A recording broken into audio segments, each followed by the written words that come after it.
Assalamu alaikum students. Today we will start applications of differential calculus. So today we will learn the applications of differential calculus in business and economics courses. Right. So first of all, please turn over to the page. Please go to the page 53, page number 53 of the handout I have given you. Page number 53 of the handout I have given you. So we will solve question number 25. We will solve question number 25 from page 53 of your handout. Right. So what we have in this question number 25, when X gallons of antifreeze are produced, the average cost per gallon is this one. So when X gallons of antifreeze are produced, the average cost per gallon is AX. So AX is the average cost function. AX is the average cost function, where X is the gallons of antifreeze. So X is the unit of X is gallons. So X is the gallons of antifreeze are produced. So that means here this AX is the average cost function, where X is the variable. X is the number of gallons we need to produce. Number of gallons we need to produce. So this is the average cost function. So the first question is asking how many gallons should be produced if average cost per gallon is to be minimized. How many gallons should be produced if average cost per gallon is to be minimized? So right, so that means we need to find out how many gallons we need to produce so that the average cost should be minimized. Right, so to find out these one, first of all we need to find out the slope. So before we go further, let me show you the shape of the, as you already know, a function represent a curve. A function represent a curve, and that curve can have any shape. Unless we draw it, we won't be able to know the shape of the curve.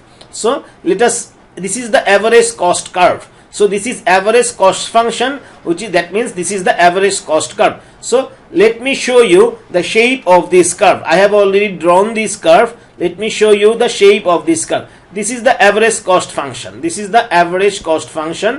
And I have drawn the graph using Microsoft Excel. So this is the graph. This is the curve of the average cost function. So this is the curve of the average cost function. That means after drawing this function into Excel, this is the shape of the function, or this is the shape of the curve. So this is the shape of the function or the curve. So here this is the minimum point. As you can see, this is the minimum point. So this is the minimum point. So that means this is the minimum point. Here this is the value of X. So as you can see from the graph, at minimum point, so this is the average cost curve. At minimum point, the value of X is 50.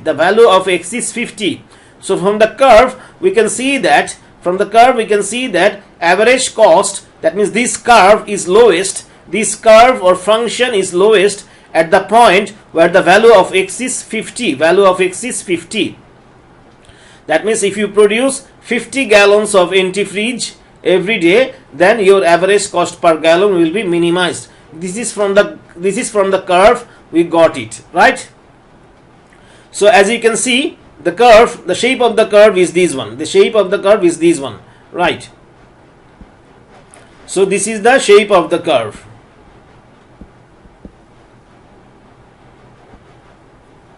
Now, as you can see, the curve is falling down. Here. The curve is falling down here up to this point. Curve is falling down. Up to this point, the curve is falling down. So that means slope is negative. Here. Up to this point, the curve is falling down. That means slope is negative. At this point, the slope becomes 0. Because why? at this point it becomes flat. For this point, when the curve reaches to this point,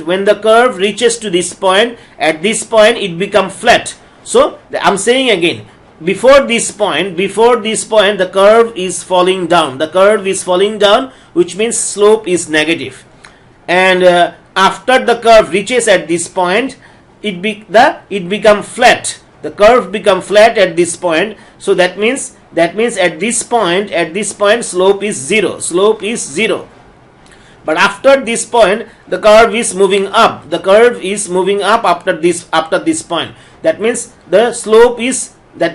after this point the curve is moving up. That means slope is positive. Right. So now let us, that means if we can find out that means at this point, this is the minimum point. We can see this is the minimum point. That means at minimum point slope is zero.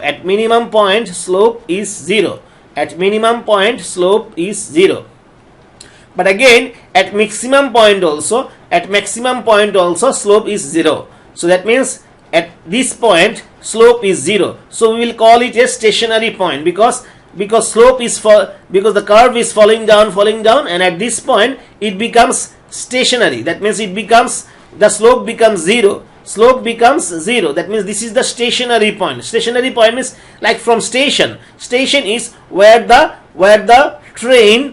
train or bus stop. So at a station a train or bus stop. So that means it becomes stationary. So that means here the slope is falling down. That means the curve is falling down, but at this point the slope becomes flat. That means the curve becomes flat. That means slope becomes zero. So that means we will call it a stationary point. So this is the minimum point. So at minimum point or at stationary point slope is zero. Right. So that means this is the average cost function. This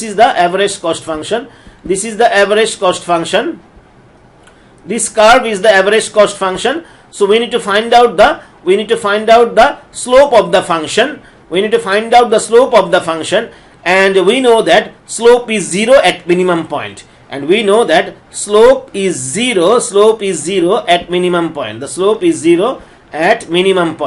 Right.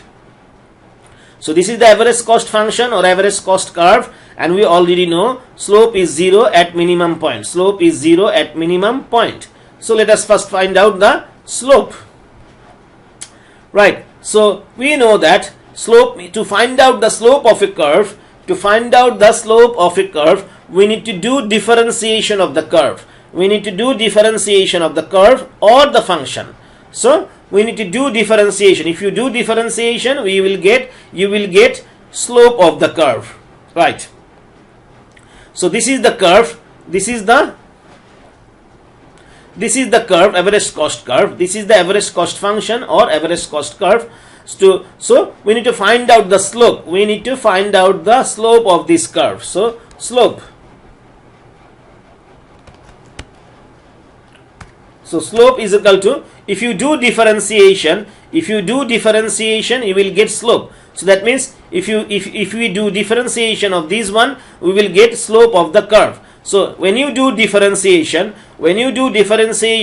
for the first time, that means in that case you will have the initial function we have is ax. If you do differentiation of this function, we will get a prime x. So that means we will do differentiation of the function, which is 100 divided by x plus 0.4x plus 1. So we will do differentiation of this one.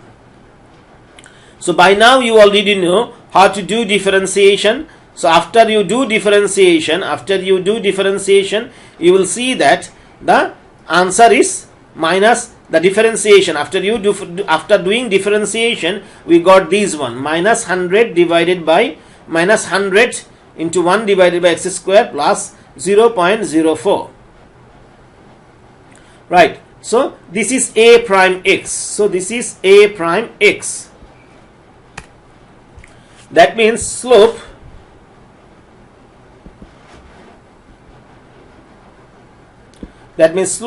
a prime x is equal to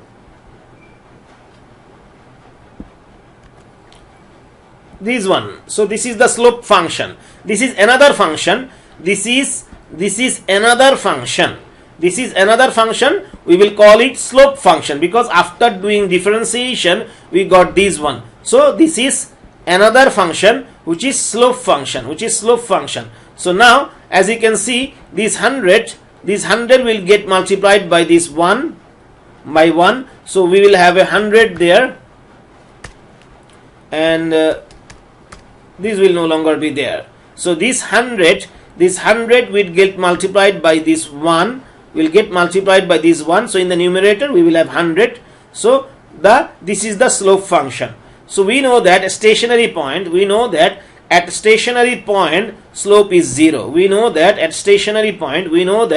at stationary point slope is 0. Slope is 0 at stationary point. Right, so that means a prime x should be 0. So this one should be 0. So right. So that means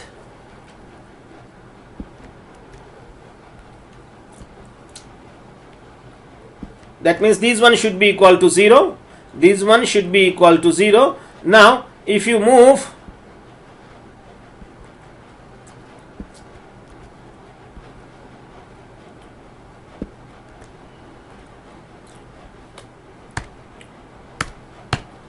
so now if you move this one to right hand side, it will become minus. So these minus will cancel, these minus will cancel this one. So both of these minus will cancel each other out. So now we can do cross multiplication. We can multiply these one with this one. So we will have 0.04 x square is equal to 100. This is cross multiplication. So x square will be 100 divided by 0.04. If you move this one to right hand side, we will get 100 divided by 0.04, which is, after you divide, you will get 2500. Right. So the value of x is 50 gallon. So always remember when you take square root of any number, you should get plus minus both. If you want to find out the value of x, that means you need to find out the square root of this one. So if you take square root of any number, you should take plus minus both. But here minus, that means we can have plus 50 gallon or minus 50 gallon. But unit gallon cannot be negative. You cannot go to a shop and ask for minus 5 gallon of oil. So gallon cannot be negative. The weight cannot be negative. So that means here, because of that, the value of x cannot be minus 50 gallon. So we will have only plus 50 gallon. So x is equal to 50 gallon. So we can see that here the value of x is also 50 gallon at stationary point. The value of x is 50 gallon at stationary point. Right. So this is the value of x.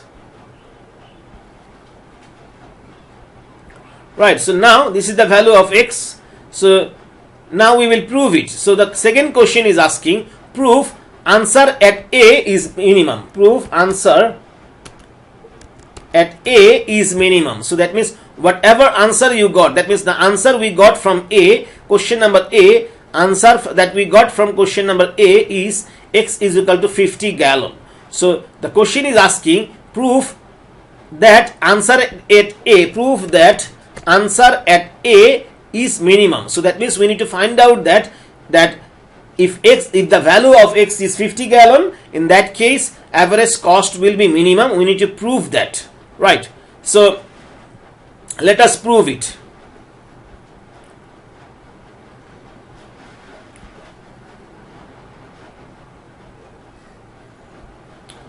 Let us prove it.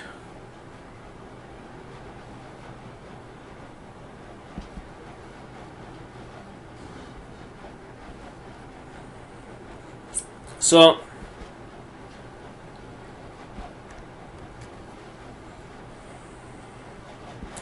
let us prove it. So proof.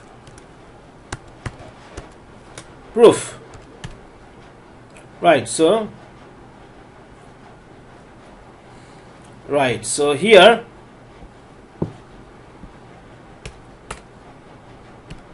slope is equal to the what we got is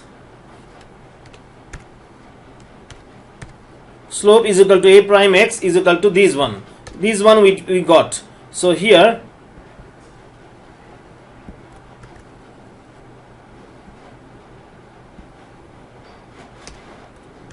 we got this one. This is the slope function.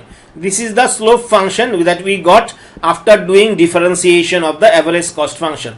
This is the slope function that we have got after doing the differentiation of average cost function. Here the value of x is, we find that the stationary point, where a value of x is 50. Where the value of x is 50, at that point we found the stationary point. So we find the stationary point where the value of x is 50. Right. So to prove it, so first we will prove it using this is called first differentiation method. So first we will prove it using first differentiation method.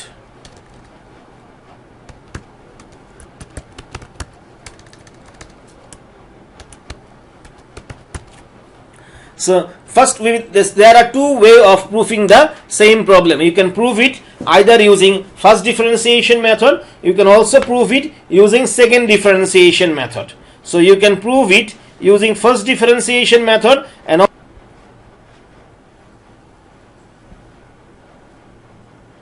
so first of all we will prove it using first differentiation method. So here after doing first time differentiation of the average cost function, we got slope of the function, that is a prime x is equal to this one.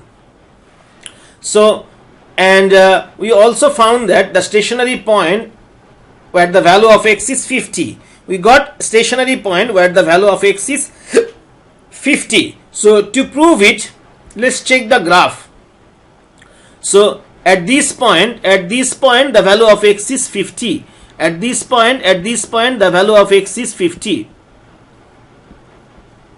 So at this point the value of x is 50. So this is the stationary point. So using first differentiation method, if you want to prove it using first differentiation method, so you need to see whether when the value of x is below 50, when the value of x is below 50, what the slope is. So at this point slope is 0, we know that, but we need to see what is the slope before the stationary point. That means when the value of x is less than 50, what is the slope. So before, as I said before this point slope is negative. Before at this point, at stationary point slope is 0. Before this point slope is negative, and after this point slope is positive.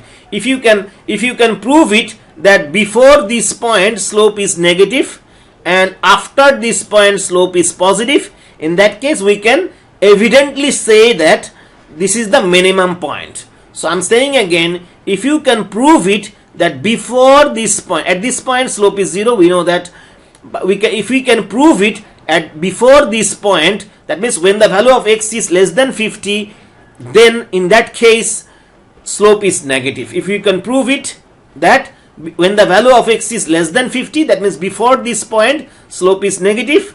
And if you can prove it when the value of x is more than 50, that means after this point slope is positive. If you can prove it, then we can evidently say that this is the point where the function is minimum. This is the point where the function or curve is minimum.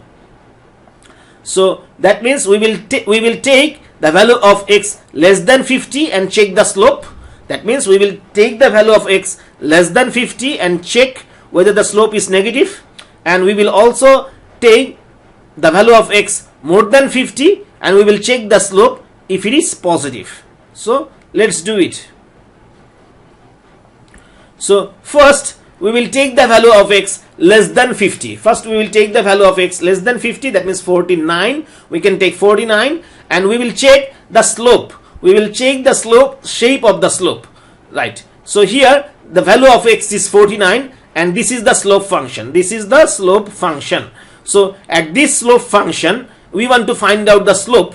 So we want to find out the slope when the value of x is 49. So that means this is the slope function. So here the value of x should be 49. The value of x should be 49. So that means value of x should be 49.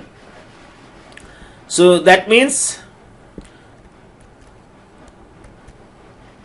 here we should have 100. So that means the value of x is 49. So we will have 49 square in the denominator. So if you calculate it, you will see that the answer is minus 0.001. So that is negative. That means before the stationary point the slope is negative. We found that the slope is negative before the stationary point. That means we can say that the function is decreasing. The function or curve is decreasing. We can say that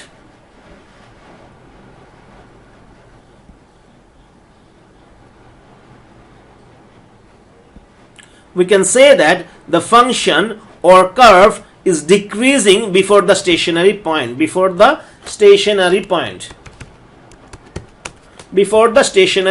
means when the value of x is 49, that means before the stationary point slope is negative. That means the function or curve is decreasing before the stationary point. That means the function or curve is decreasing before the stationary point. We have already proved it. Now we will prove it. We will see what about after the stationary point. That means now we will take the value of x 51. So here the value of x will be 51. So if you put the value in the slope function, if you put the value of x 51 in this slope function, and if you calculate, you will see that we will get a positive value. So that means it is positive. The slope is positive. That means the function is increasing. That means the function or curve is increasing after the stationary point.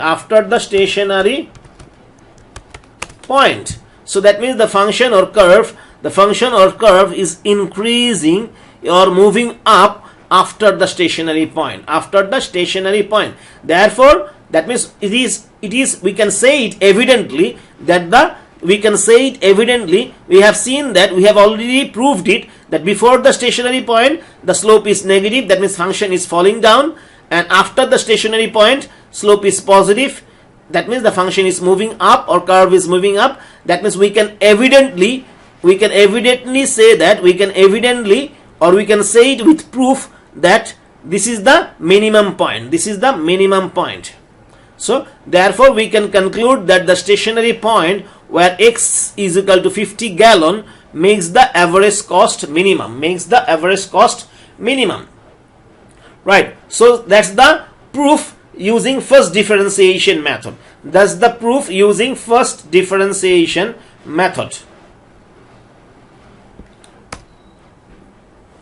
Sorry.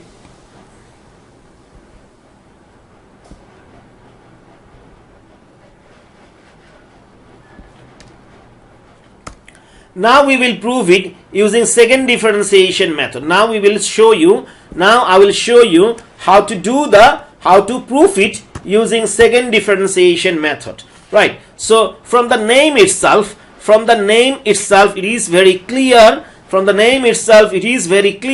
That this is second differentiation method, means we need to do differentiation for the second time. So from the name itself you can easily understand that we need to do the differentiation for the second time, right?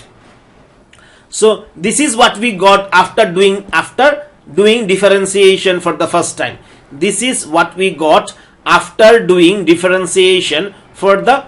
time. Now we will do the differentiation again. So we will do the differentiation of these one again. So second time differentiation. So if you do second time differentiation, you will have 2 prime. So if you do differentiation for the second time, you will get 2 prime. So now we will do differentiation.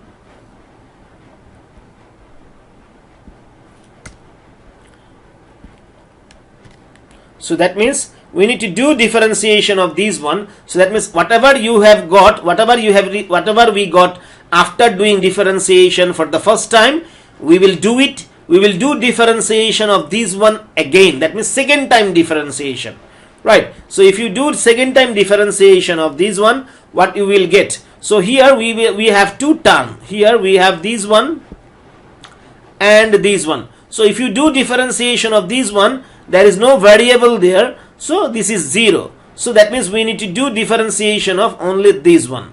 We need to do differentiation of only this one. So we have a minus here, and we can use division rule of differentiation.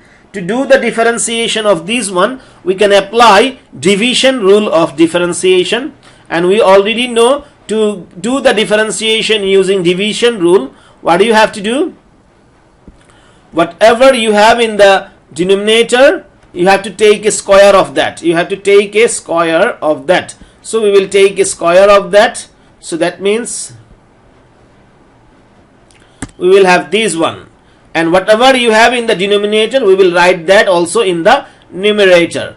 And then what we will do is,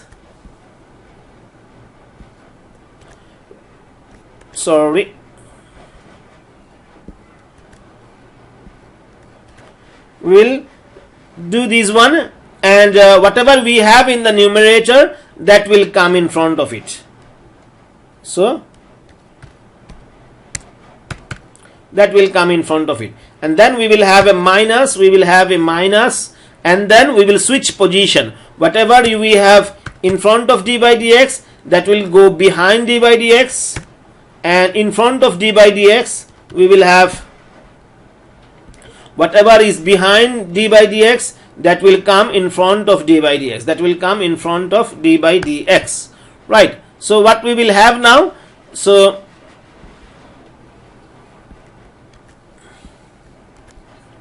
right, so here we have in the denominator we have x square, and then over again another power. So power and power inside the bracket will get multiplied by power outside the bracket. So we will have x to the power 4. We will get x to the power 4 in the denominator. So now this one. So if you do differentiation of this one, you will get 0. So 0 multiplied by x square, we will get 0. And if you do differentiation of this one, we will get 2x. So here we will get 2x. So 2x. So if you do differentiation of this one, we will get 100 outside, 100 is behind d by dx, we don't have to worry about that. If you do differentiation of x square, we will get 2x. So we will get 2x. So 0 you don't have to write. So here we will get 2 multiplied by 100, so that means we will get 200x minus 200x.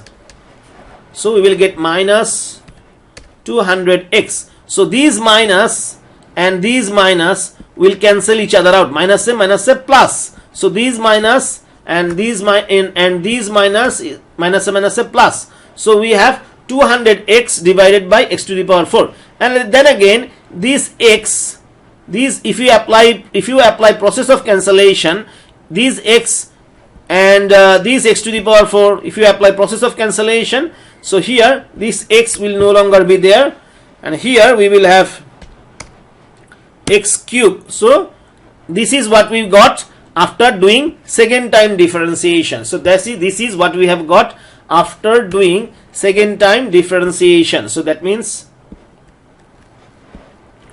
a double prime x is equal to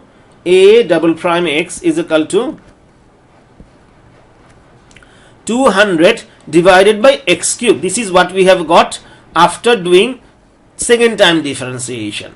So right, so we find the stationary point where the value of x is 50. We know that at stationary point we got the value of x 50, right? So when we prove it using first differentiation method,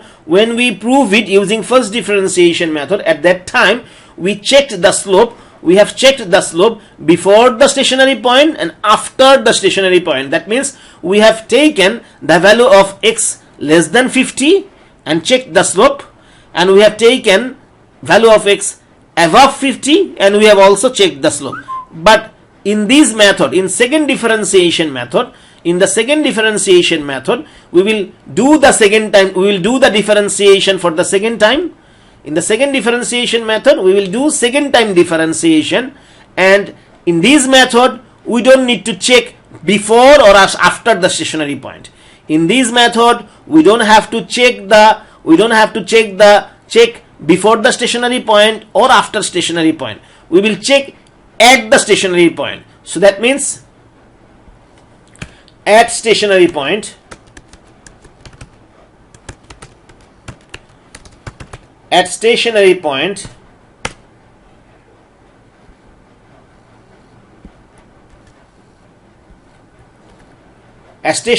so at stationary point value of x is 50. At stationary point value of x is 50. So here we will have 50 power 3, 50 power 3. So if you divide it, you will get 50 power 3. So you will see that the answer will be 200 divided by 50 power 3, 50 cube. So the answer will be 0.0016, 0.0016, which is positive, so that means the answer is positive. So we can see that the answer is positive. So when you get positive, if you after doing second time differentiation, if you get the value of second time differentiation at stationary point is positive, in that case we can say that shape of the curve is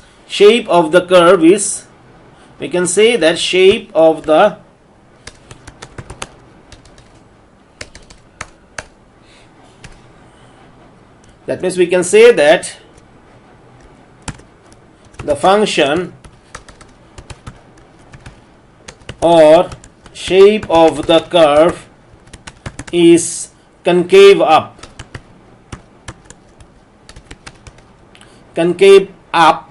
at stationary point. That means we can say that the function or shape of the curve is concave up. So if you get positive, we can say that the function or shape of the curve is concave up at stationary point. Concave up means what? Concave up means this shape. So concave up means this shape. Consider it like a cup or a mug. So a mug or cup that is in the upside face. So that means this is the concave up face shape. This is the concave up shape. So that means we can say that the function or shape of the curve is concave up at stationary point. If we get it, if you would have got negative this one, so we could say that concave down at stationary point. Concave down at stationary point. Therefore, we can conclude that means the shape of the curve is concave up, so that means this is the minimum point. So that means the stationary point is the minimum point. That means therefore we can conclude that the stationary point where x is equal to 50 gallon makes the average cost minimum. So that is the proof using second differentiation method. That is the proof using second differentiation method.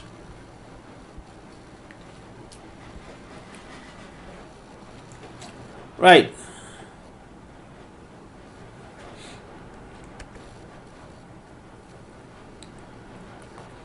So now part C, compute the minimum average cost per gallon. Compute the minimum average cost per gallon. So that means we need to find out that we have already proved it, that when the value of x is 50 gallon, in that case average cost is minimum. So now we need to find out the minimum average cost. So compute the minimum average cost. So that means we need to, so we have already proved it that when a value of x is 50 gallon, the minimum we will get minimum average cost. That means average cost is minimum. Average cost per gallon So when the value of x is 50 gallon, we have proved it. We have proved it that average cost per gallon is minimum. So when value of x is 50 gallon, we have proved it that average cost per gallon is minimum. So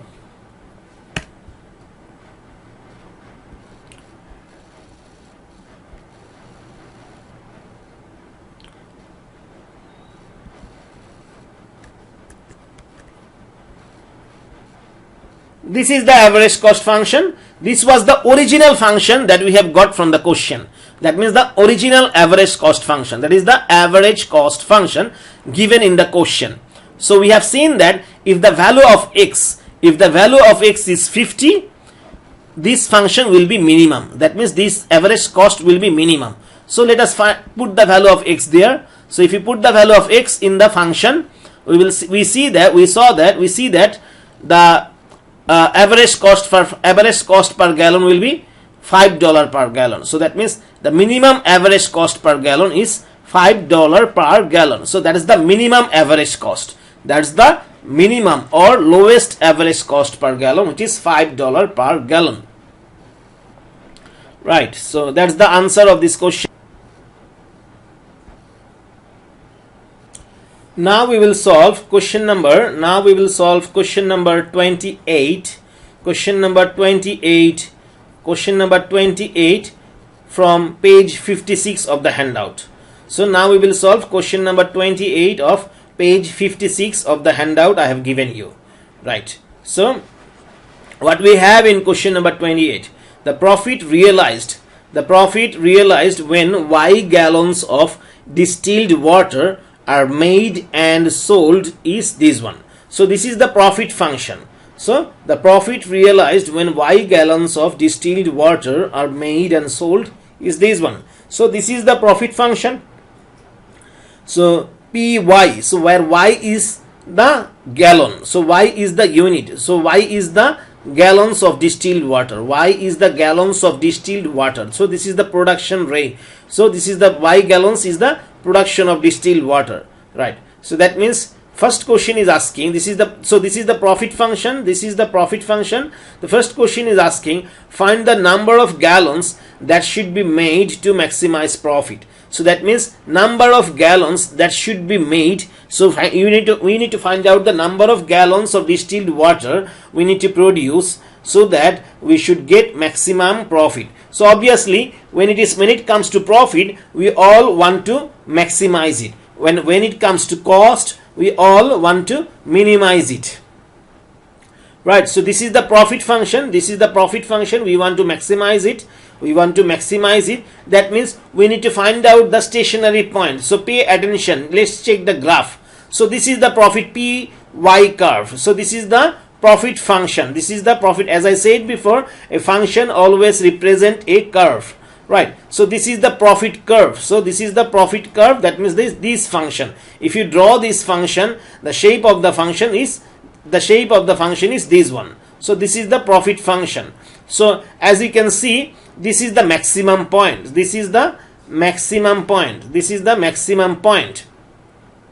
So before this point, the curve is moving up. That means slope is positive. And after this point, the curve is falling down. So that means slope is negative. The curve is falling down. That means slope is negative. Before this point, the curve is moving up. The curve is moving up. That means slope is positive. And at this point, it becomes stable. That means it becomes flat. At this point, the curve becomes flat.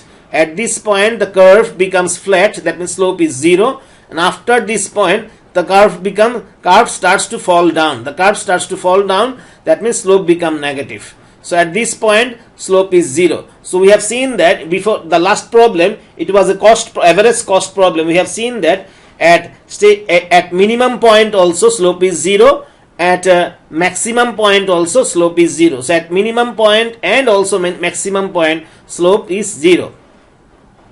Right. So that means we need to find out the slope.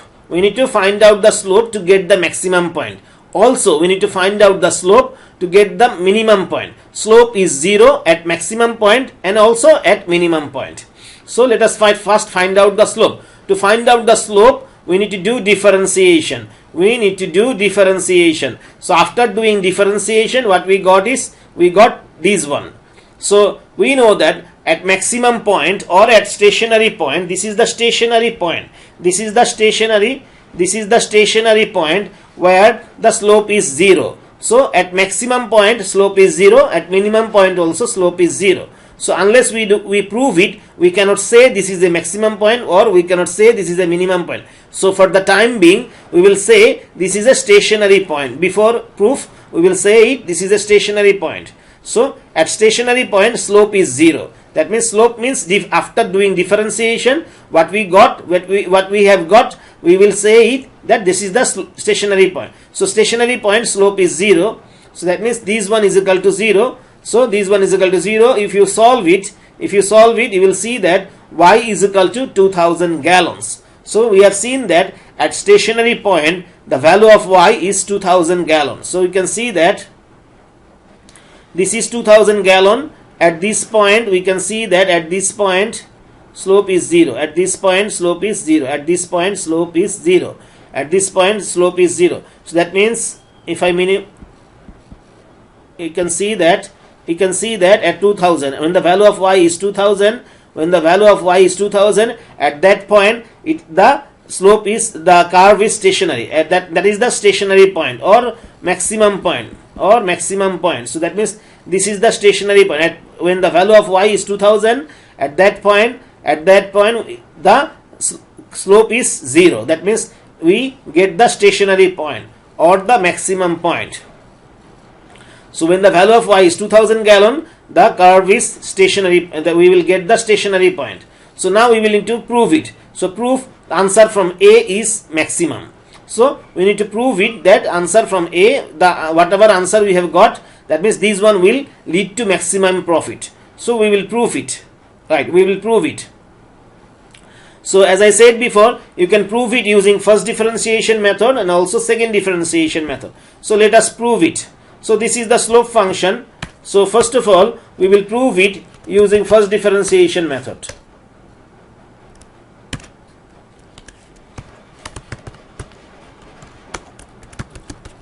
First differentiation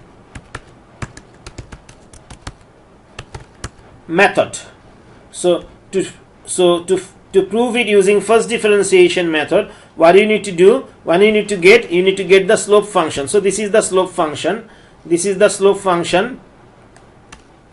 Right. So if you want to prove it using first differentiation method, you need to check the slope before the stationary point and after the stationary point. So to prove it using first differentiation method, you need to check the slope before the stationary point. That means when the value of y is less than 2000, you need to see what is the value of the slope when the value of y is less than 2000. That means before the stationary point, what is the slope, and after the stationary point, what is the slope. If you see that before the stationary point, that means when the value of y is less than 2000, if you see that slope is positive, and after the stationary point, that means when the value of y is more than 2000, if you see that slope is negative, then you can say it that this is the maximum point. Right, so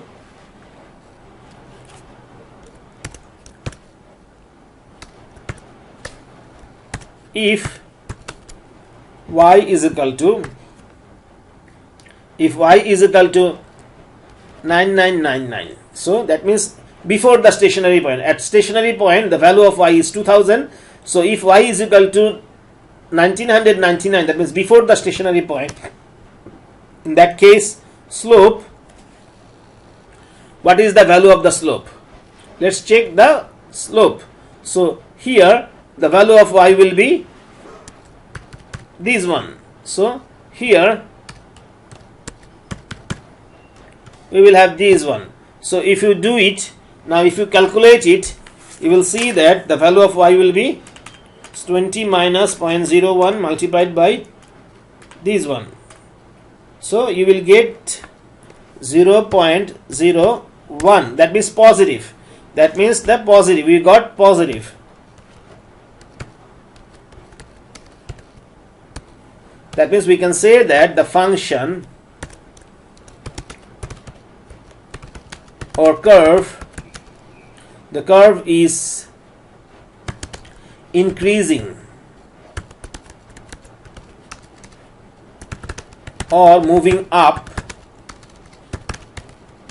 before the stationary point. So the function or curve is increasing or moving up before the stationary point. Slope is positive. We have seen that before the stationary point, slope is positive. That means the function or curve is increasing or moving up before the stationary point. Right.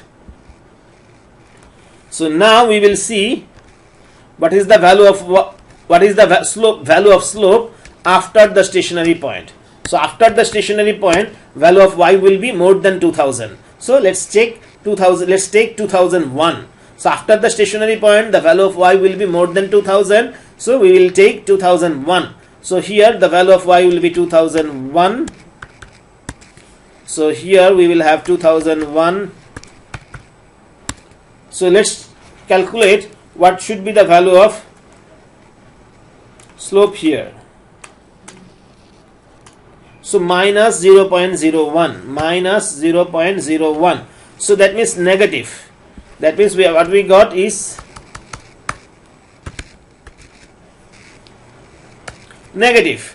That means we can say that the function or curve, we can say that the function or curve is decreasing or moving down or falling down after the stationary point. The function or curve is decreasing. That means slope is negative. We can see that after the stationary point, that means when the value of y is more than 2000, that means after the stationary point, slope is negative. Negative means the function or curve is decreasing or falling down after the stationary point. So we have seen that the function is moving up before the stationary point and the function is falling down after the stationary point. So that means we can say that the curve, that means we can say that,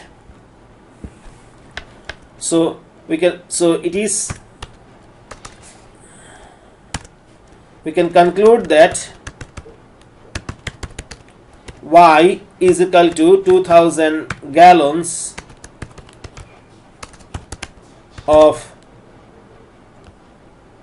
gallons of distilled water production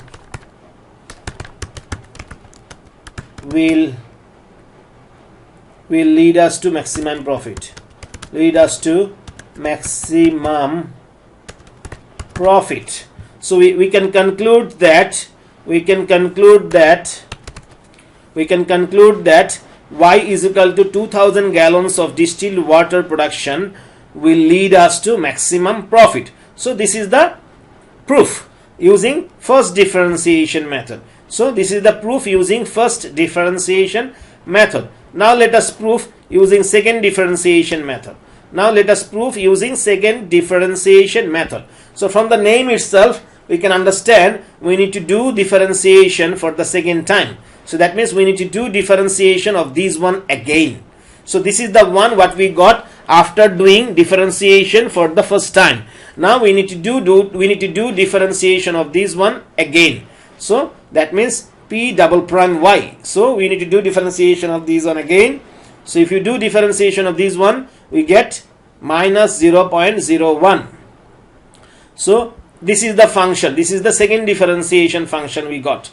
Now, so in this method, if you are proving using second differentiation method, you don't check the shape of the curve. You check the shape of the curve at the stationary point. So that means so you will not check before or after. You will check at the stationary point. So here the value of y should be 2000. So here, as you can see, this is the function. This is the second differentiation function, and there is no y here. There is no y in this function. So we don't have any place to transfer the value of y. So that means this is the value we will get. So the value, we can see that it is negative. It is negative. That means the function or curve is the function shape of the function. We'll say it like that. The shape of the function or curve is concave down at stationary point.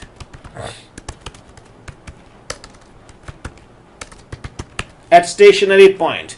So that means concave down. Concave down means this one. Concave down. This shape is called concave down shape. Concave down means consider it like a mug. Consider it like a mug or cup in down shape. So this is the concave down shape. So if the shape of the curve is concave down at stationary point, so we can conclude that this is the maximum point. So you can conclude that this is the maximum point. So that means we can conclude that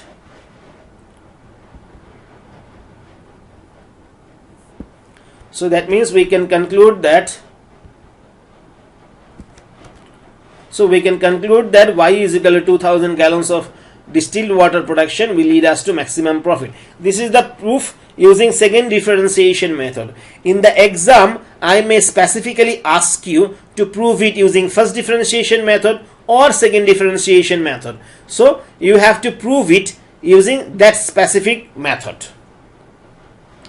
Right, so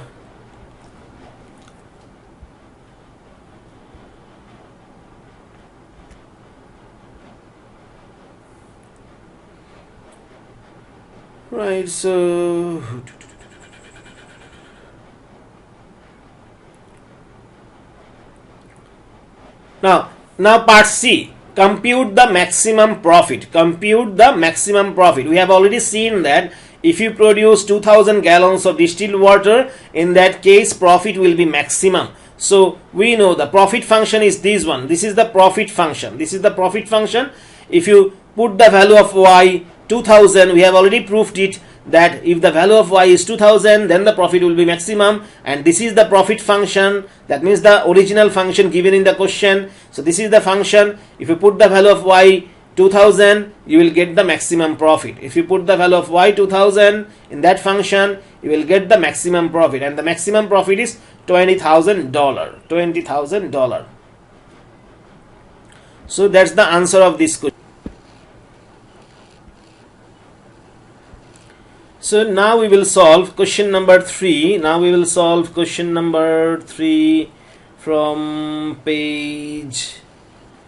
Question number 3. Now we will solve this question. Question number 3 from page 67 of your handout. So we will solve question number 3 of page 67 of your handout. Right? This question. Right. So what we have in this question. Question number 3. In normal operations, a plant employs 100 workers working 8 hours a day. So that means every day in a normal circumstance or in a normal operation, a plant employs, means a factory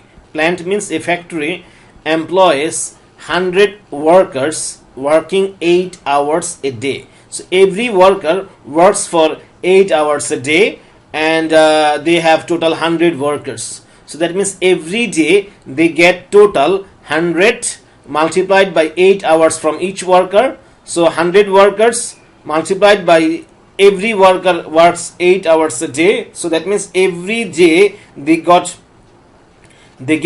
800 labor hours of work per day. So that means the factory is getting 800 labor hours of work per day. Right. In normal operations, productivity averages 30 units per labor hour worked. So on an average, every labor can produce 30 units per hour. On an average, every worker can produce 30 units per hour. So that means that is the productivity rate. Thus, in a normal day, thus in a normal day production is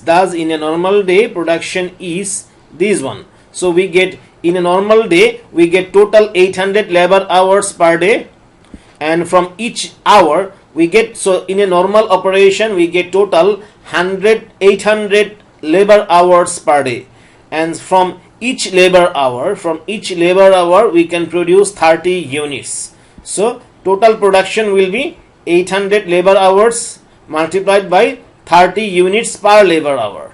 So total will be 24,000 units. That is the total output level per day. So in normal operation the factory can produce 24,000 units per day.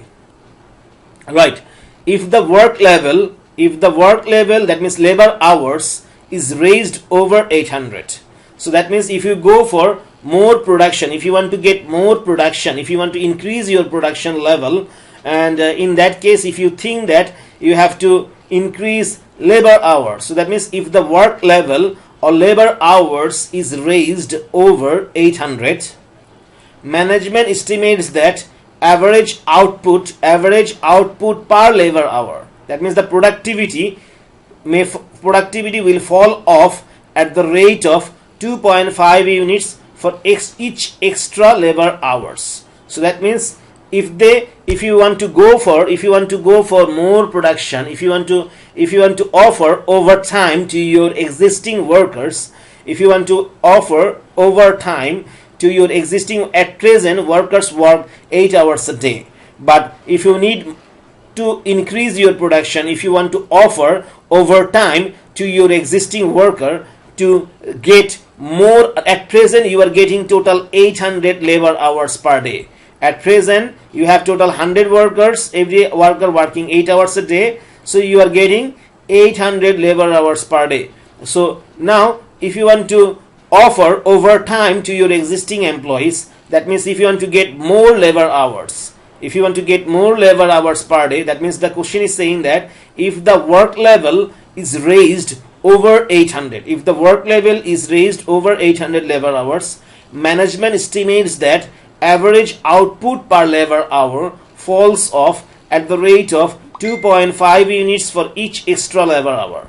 So that means if you want to increase, if you want to get more labor hour, from your existing workers, productivity will fall at the rate of 2.5 units for each 100 labor hours. So that means if you go for 900 labor hour, now you are getting 800 labor hours per day. If you want to go for 900 labor hours, that means if you increase your estimated labor hours by 100, that means if you go for 900 labor hours per day, in that case productivity will fall by 2.5 per units. So at present productivity is 30 units per labor hour. So if you go for 900 labor hour, that means if you increase your labor hour by 100, in that case productivity will fall by 2.5 units. So at present you have 30 units per labor hour, and if it falls by 2.5 unit, so that means in that case productivity will be 27.5 units. So in other way, that means if you want to go for more labor hour over 800, in that case the productivity may fall by 0.025 units for each labor hour in excess of 100. So that means how we got this one? 2.5. If you divide 2.5 by 100, you will see that productivity will fall by 0.025 units for each labor hour in excess of 100. That means if you, at present you are getting 800 labor hours per day, if you go for one more hour per day, that means if you go for 801 hour per day, in that case productivity will fall by 0.025 units. If you go for 802 hours per day, in that case productivity will fall by 0.025 multiplied by 2 hours. So that means 0.05 units. So this 0.05 units will be deducted from this one. So what will be the question is asking, what will be the appropriate labor hour that would maximize output? So if you are working as a production manager or operation manager of the factory, you have to, your objective will be what? Your objective should be to maximize production within the limited, using the limited resource. Your objective should be to maximize production using the limited resource. That should be your objective, right? So what will be the appropriate labor hour? That means what should be the value of X labor hour? We are considering that is an X. So that means what should be the appropriate labor hour, or that's the variable. So what will be the appropriate labor hour that would maximize output? That means maximize output. That means that would maximize profit, maximize production. So that is the question we have. So here the question is asking. What will be the appropriate labor hour that will maximize output? So that means we want to maximize output. That means we want to maximize production, and for that we want to find out what labor hours, what level of labor hours should we go for. That means should we stay at 800 labor hours, or should we increase labor hour per day? Should we increase labor hours per day? And in that case, what should be the appropriate labor hour that would lead us to maximize production, maximum production, right? So first of all, here the value of X, total output when the value of X is more than or equal to 800. So that means if the value of X is 800 or more than 800, what should be the output? So let us first develop a formula. Let us first develop a model, right? So first of all, level of production, or total output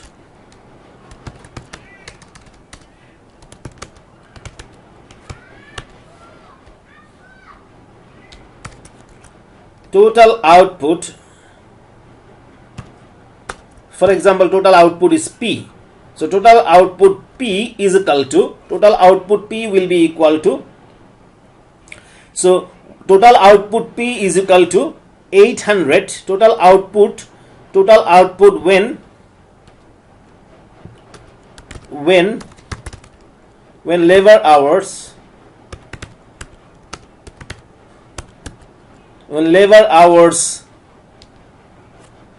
X, labor hours, that means X is equal to 800 per day.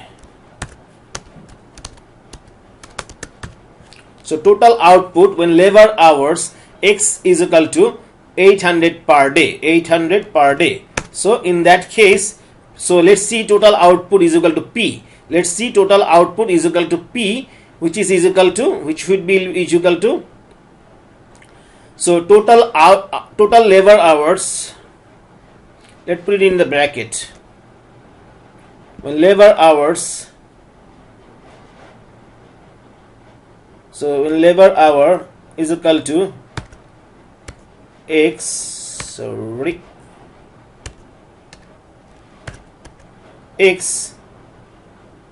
is equal to 800.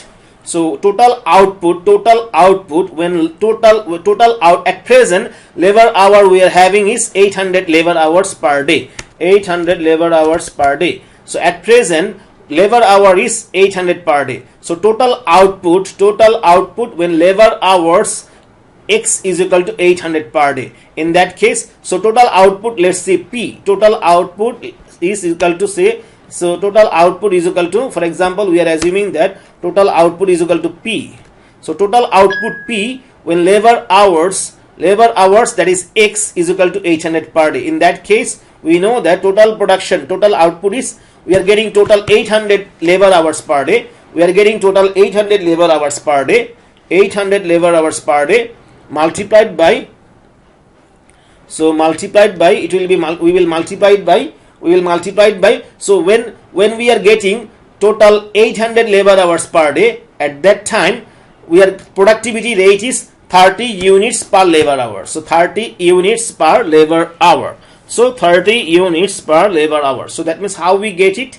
So that if you convert it to function, we will get x multiplied by 30. X multiplied by 30. X is the number of labor hours. So that means the value of x is 800. I'm saying again, total output when labor hours x is equal to, so total output, we can write it in other way also. Let's do it in this way. When labor hours x is equal to 800 per day, in that case total output P is equal to this one. So when labor hours x is equal to 800 per day, so that means at present labor hour we are having is, every day we are getting 800 labor hours from 100 workers. Every worker is working 8 hours per day, and we have total 100 workers. So from 100 workers we are getting 800 labor hours per day. So total output at present is 800. We are getting 800 labor hours, and from each labor hour we are producing 30 units. So 30 multiplied by 800 labor hours, we are getting total. This is the production, total output. So if you convert it to function, so 800 is the x. So that means we can write it in other way also. Let's write it in this way. So total output will be what? This is the x multiplied by 30. X is the 800 labor hours. We are getting 800 labor hours, and this is the productivity rate. We are getting 30 units per labor hour. So total will be 24,000 units. We are producing total 24,000 units. Now for example, if you increase your labor hour by 1 unit,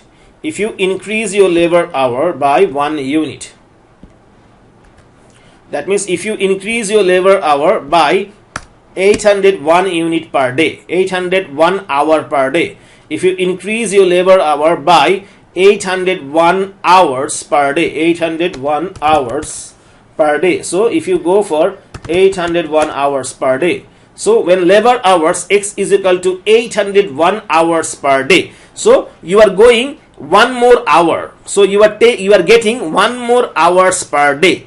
In that case, what will be the output?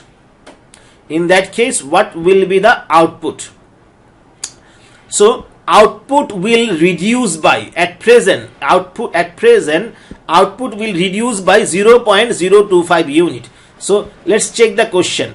So output will, so if the work level is raised over 800, that means if you go for more than 800 labor hours, management estimates that average output per labor hour falls off at the rate of 0.025 units for each labor hour in excess of 800.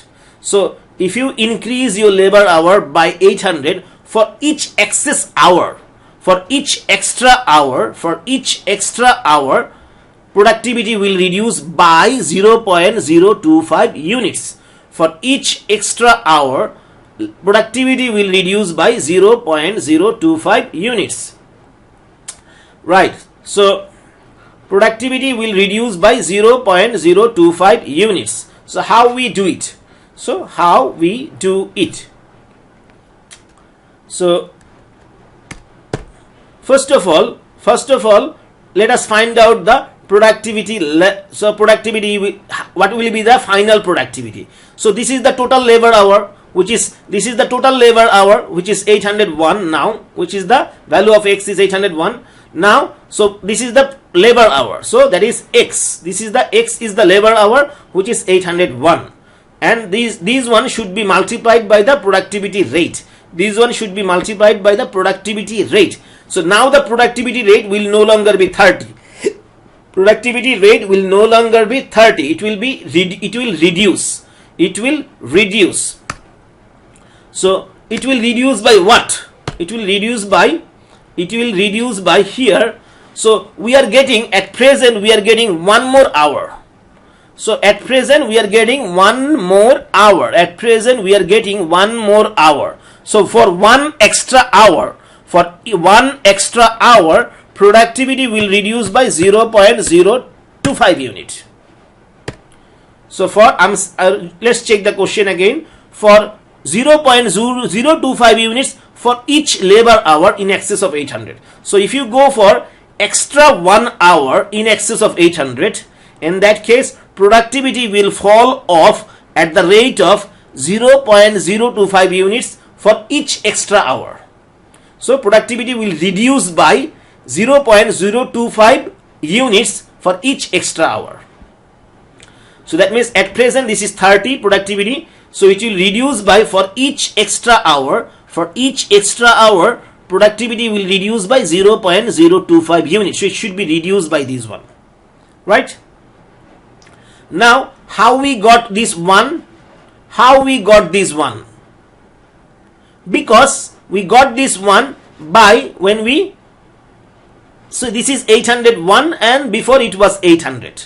So from, if you deduct 801, so if you deduct 800 from 801, we will get 1.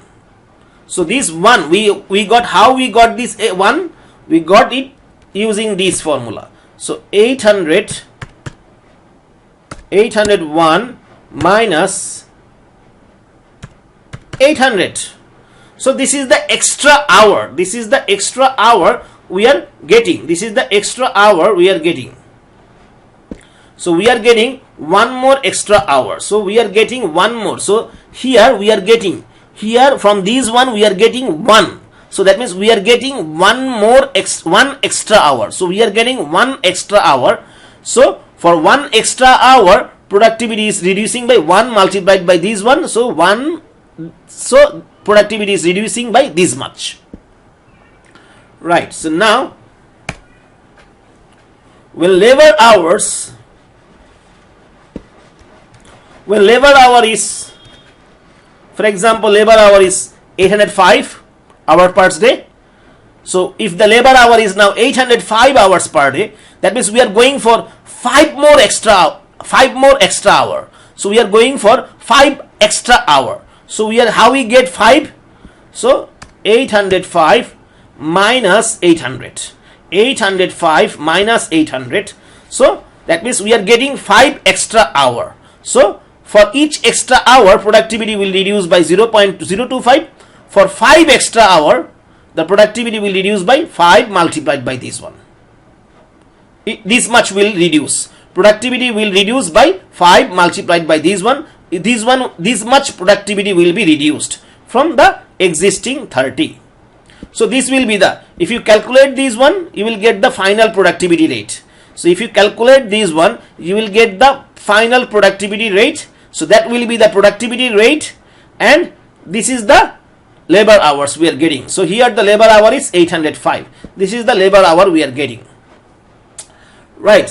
So if you convert it to function, so total output function. So total output function. So total output function can be written as, so total output function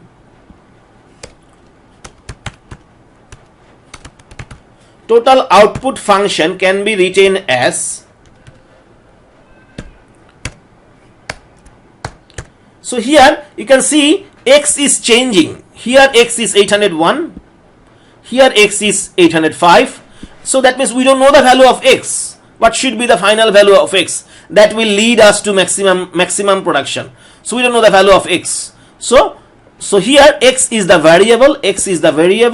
So here we can see that here 805 was the value of x. Here 805 was the value of x. So 805 was the value of x. So instead of 805 here we can write x. So this is the total output function. So this is the total output function, right? So this is the total output function.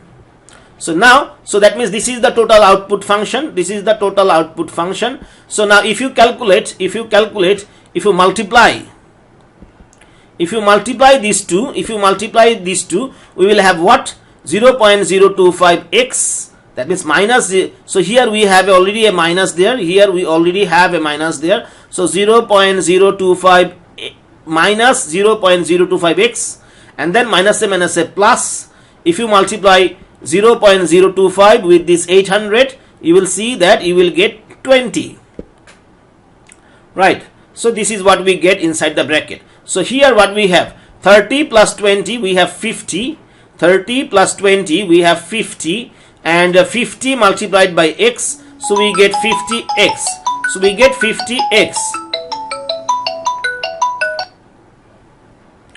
So 30 plus 20 we get 50. So 50 multiplied by x, so we get 50x. We get 50x minus we have 0.025x multiplied by this x, so we get 0.025x square. 0.025x square. So this is the productivity, this is the production function or total output function. So this is the total output function. So total output function we got is this one equals to, so this is the total output function. So this is the total output function. So we want to find out at what value of x, we want to find out the value of x for which total output will be maximum. Total output will be maximum. So we know that at maximum point or at minimum point, that means the stationary point, slope is 0. So let's find out the slope. Slopes, that means slope. That is, slope is equal to, that means if you do differentiation of this one, you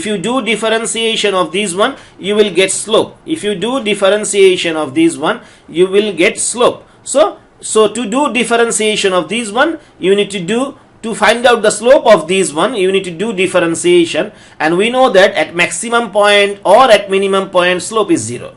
So that means after you do differentiation, the slope should be 0, right? So that means the p prime x should be 0. P prime x means when we do first time differentiation, we will get p prime x. The original function is px. If you do differentiation, you will get p prime x. So this one should be 0. That means slope is 0. So let's do differentiation of this function. If you do differentiation, you will get 50 minus 0.05x. So 50 minus 0.05x should be equal to 0. Now if you solve it, you will see that the value of x is 1000 units. The value of x is equal to 1000 units. So you can prove it using first differentiation method, or you can prove it using second differentiation method. So it doesn't really matter. So if you prove it using first differentiation method,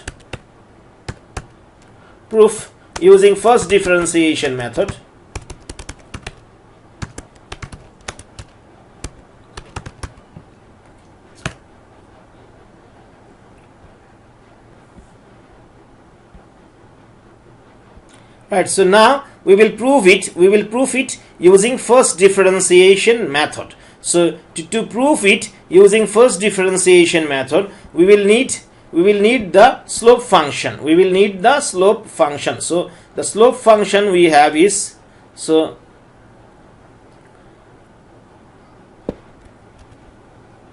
we will need the slope function. So the slope, this is the slope function. This is what we got after doing differentiation. After doing differentiation of this one, we got is this is what we got after doing differentiation. So after doing differentiation, this is what we got. This is the slope function. So this is the slope function. So we know that in first differentiation method,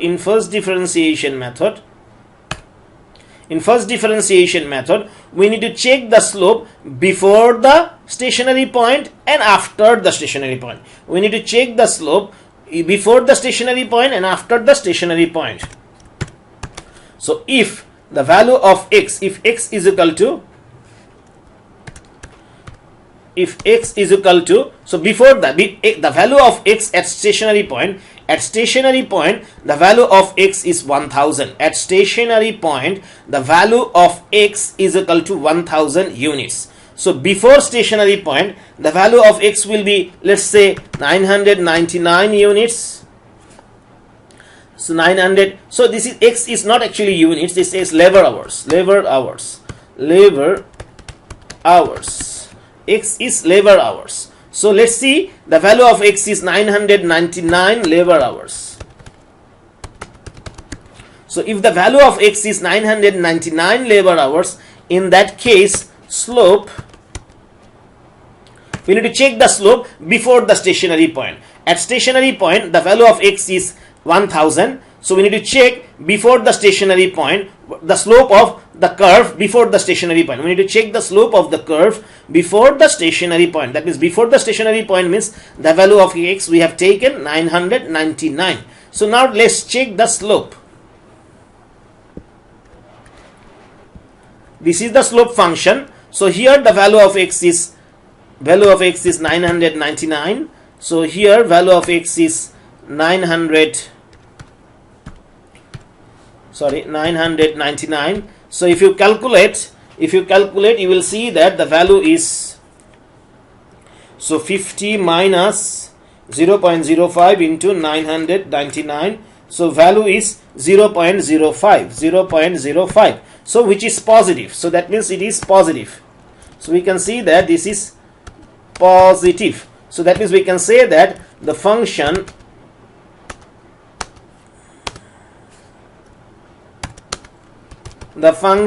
or curve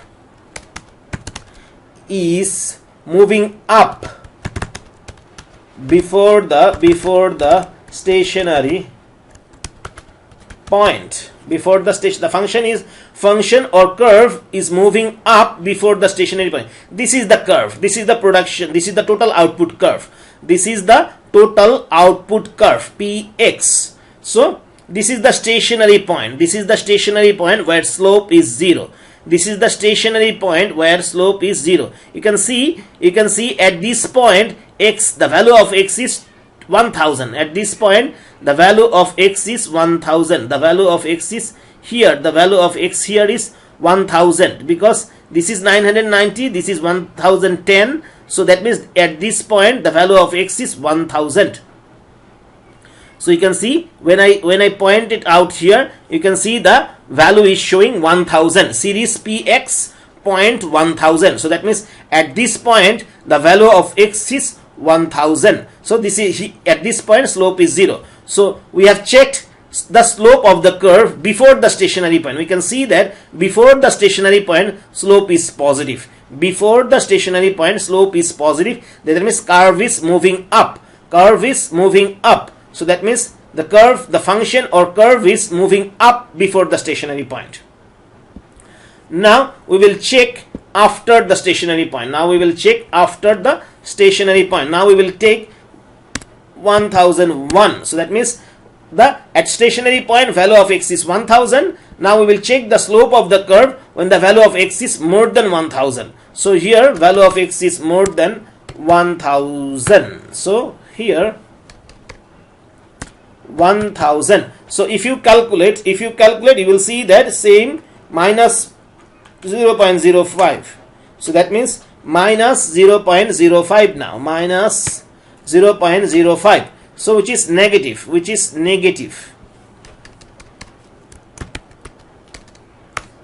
So negative.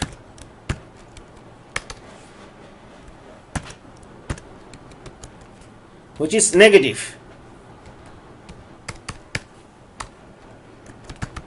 So which is negative. That is the function or curve is falling down. Is falling down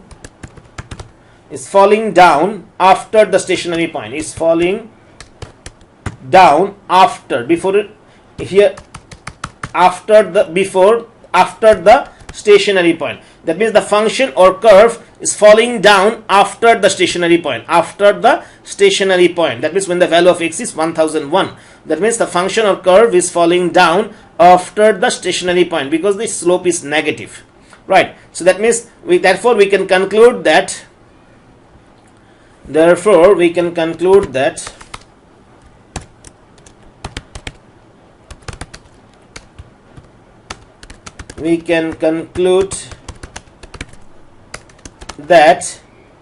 x is equal to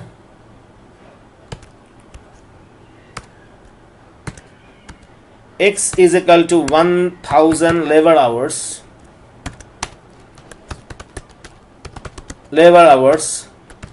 will lead to maximum production, maximum output or production. So therefore we can conclude that x is equal to 1000 labor hours will lead to maximum output. So that means these value, when the value of x is 1000 unit, in that case production function will have maximum value. That means production, this function will have the maximum point. That means when the value of x is 1000, at this point production will be maximum. That means px, the function will have maximum point. That means therefore we can conclude that x is equal to 1000 labor hours will lead to maximum output. So that is we have proved it using first differentiation method. Now we will prove it using second differentiation method. So now we will prove it using second differentiation method.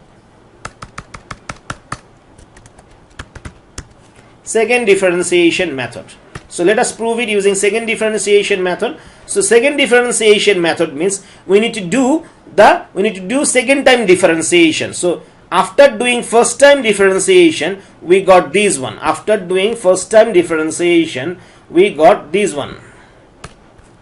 So after doing first time differentiation, we got this one. So second time differentiation means p double prime. So that means we need to do differentiation of that one again. So if you do differentiation of this one, you will see that you will get minus 0.05. No x is there. So this is a function. This is a second differentiation function, but we do not have any variable there. So as I said before, in the second differentiation method, we do not check before the stationary point or after the stationary point. We will check at the stationary point. At the stationary point. That means the value here, we will use the value of x here. That means not before, not after. So here the value of x is 1000. So we have, after we put the value of here, we do not have any x there. So that means we do not need to replace the value of x. So that means the value will be same as it is, minus 0.05. So that means this is negative. So negative means when you get negative in second differentiation method, negative means concave down. So concave down means this shape. This is concave down. That means you need to consider that a cup or a mug is down. So that is the shape. So concave down means this is the concave down shape. So if the shape of the curve is concave down and the stationary, that means the stationary point will be the maximum point. That means the stationary point will be the maximum point. That means, right. Then the value of x, that means the value of x is equal to 1000 labor hours